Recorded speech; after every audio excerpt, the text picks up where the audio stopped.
বডির মাপ অনুযায়ী পায়জামার হাইয়ের মাপটা যদি সঠিকভাবে না নিতে পারেন তাহলে ব্যবহার করার সময় কোনো না কোনো সমস্যা ফেস করতে হবে, তাই একদম সহজভাবে শেয়ার করব।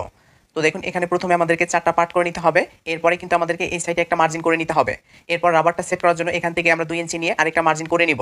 তো এভাবে করে কিন্তু আপনারা রাবারটা নেওয়ার জন্য 2 ইঞ্চি নেওয়ার পরে নিচের মার্জিন থেকে এখন কিন্তু পায়জামার লম্বাটা নিতে হবে। তো লম্বার মাপটা যখন নেওয়া হবে এখানে 2.5 থেকে 3 ইঞ্চি নিচে ভাঙা দেওয়ার জন্য আপনারা নিয়ে নেবেন, যেহেতু প্যান্ট সিস্টেম সালোয়ার।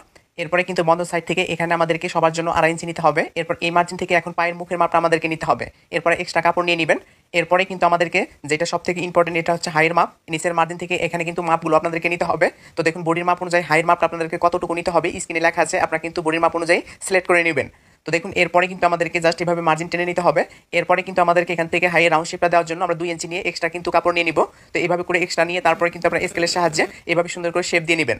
এরপরে কিন্তু আমাদেরকে শেপ কাটটা জাস্ট এভাবে বসানোর পরে আমরা কিন্তু শেপ দিয়ে নিব। এটা হচ্ছে প্যান্ট সিস্টেম সালোয়ার তৈরি করার সহজ একটা নিয়ম। এই নিয়মগুলো ফলো করলে আপনারা যে কোনো বডির জন্য কিন্তু প্যান্ট